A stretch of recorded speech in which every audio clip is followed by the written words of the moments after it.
Scientist Mondays with Miss Sherilyn.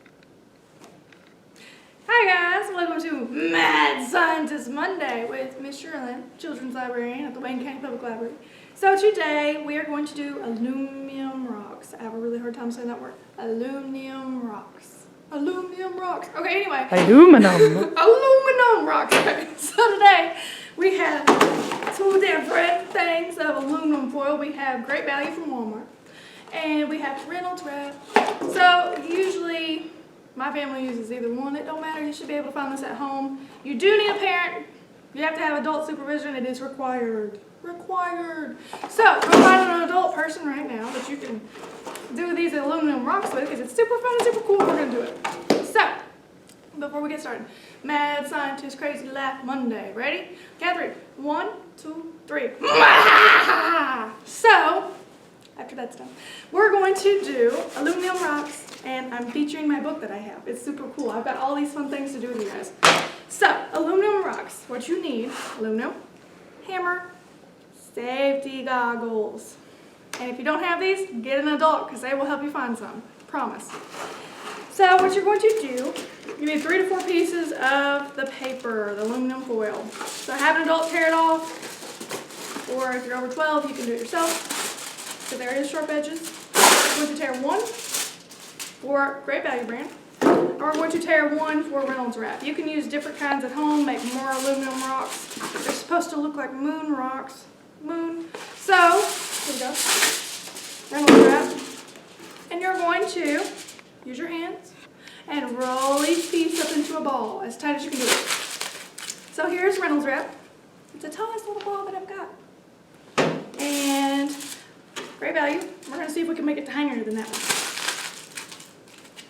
I think I did. Ta-da! So, aluminum foil, Reynolds wrap. So, using your hands, you're going to squeeze each of them into a small tin ball. Squash one ball with your hands by pressing it onto a table. How small or how flat can you make the ball? Try again with another ball. Can you make it even smaller? So, we're going to do that. So, with the Reynolds wrap, okay, that's that. And Great Value looks like that. So are they smaller? Are they the same size? They kind of look the same size. This one might be a little bit bigger. So after that, this time we're going to put on our safety goggles. I've had mine on the whole time. And pound the foil ball with the hammer. Now hit your foil with the hammer until it's smaller than your first ball. So make sure you have an adult for this. It is a small hammer, but you need an adult. And I have Heather, so that works.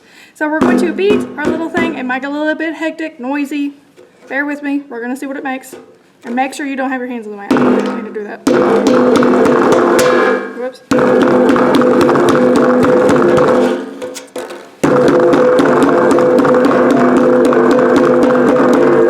Okay. I probably should have rolled it even tighter. Oh, we're going to do that again. It kind of came apart.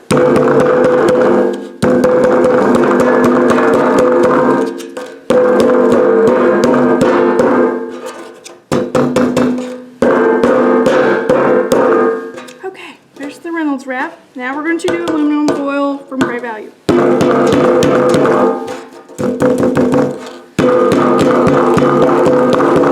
It's like a jumping jelly bean.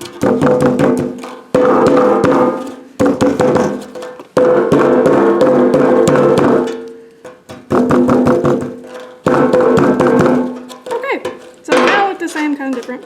Really, really flat now. Make that noise. Kind of sounds like plastic when we hit it.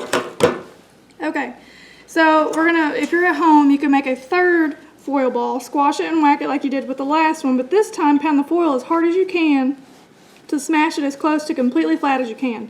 Some pieces might break off. So you do need an adult to do this. So, I mean, you know, you can hit it as hard as you can. If pieces fall off, that is okay. Now, you may know that you have 3 rocks, one big, one medium, and one flat. Compare them to any real rocks that you have ever seen. So, to prove this, I'll do one of both of them. Pull them up. We're not going to squish them flat. We're just going to leave them like this, okay? I'm going to roll one of the Great Value. Okay. And just roll it together. Leave it. Don't squish it flat. So, we're going to see these are flat rocks that we did with each one of these. Now, we're going to do rock rocks. Still need your adult, so make sure you have an adult helping you.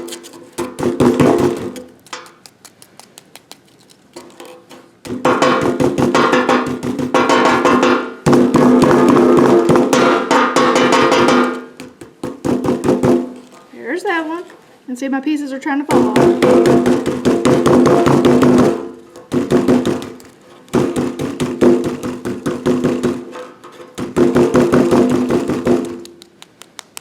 I didn't beat as hard as I did with those because we wanted to see what it looked like. So there's more of a rock that you will get. Look how shiny that is. It's so cool. That was Reynolds wrap and great value. Okay, now compare them. So we have one big, one medium, one flat. These two are flat. Compare these. This one's taller than that one, so it's bigger. This one, I would say, smaller. So you now have 3 rocks. And then you're going to compare these rocks to any rocks that you've seen outside. So any rock that you have outside, lake, anything like that, make sure you have an adult with you. Go find your rock and compare them to these. Did you know diamonds are the hardest rocks on the earth? Diamond, completely hard rock. So it's like this, except harder. So, and it's worth a lot of money. But our science question is, how are rocks created? I want to know how rocks are created too, but how are rocks created? So, rocks are created in different ways. Some rocks are created by extreme heat and pressure beneath the Earth's surface. I'm melting. But, in reality, in this experiment, we will create fake rocks using the aluminum foil from the store. So the outcome is that you just made these different types of rocks, and your bigger foil rock is a lot like the surface of clay or mudstone. So you can find these rocks out in the wild, I promise. Take a peek at your ball with a magnifying glass. If you have a magnifying glass at home, you can look at these, or you can bring it up real close and look at it. It's really neat how it shows you the different little ridges you created. That's really cool. So clay is made up of particles that all face different directions, just like surfaces in your ball of foil. Your medium-sized rock is a lot like slate. It is made from clay that has been under so much pressure that it is turned into a rock. The particles in it are mostly lined up facing in the same direction.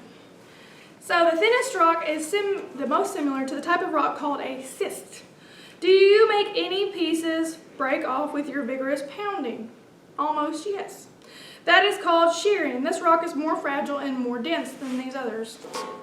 So your new variation is go on a rock hunt with your family member or adult and see how many different types of rocks that you can find. Now I know me and Heather used to collect rocks as kids. I loved rocks. She did too. It is really cool.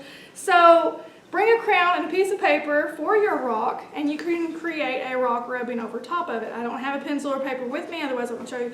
But you're just going to rub over top of it and see the different ridges that it has, different designs that it has. I dropped it, but I don't know where it went. It'll be super cool to see what different variations that you have, because as kids, we used to collect rocks and put them in a shoebox, and then you could just see the different variations of the rocks. Now you can do drawings, you can collect them, whatever you want to do. Make sure that you do a rock drawing, or you can rub over it with a pencil to recreate your specimen and to keep it, or you can put it in a shoebox and keep it if it's okay with your parents. Make sure you ask permission. So I want to do our crazy cookie laugh one more time, and I will see you back next Monday for our Mad Scientist Mondays. I love them. I hope you do too. So on the count of 3, we're going to give our craziest, spookiest laugh. So ready? 1, 2, 3. Thank you guys for joining.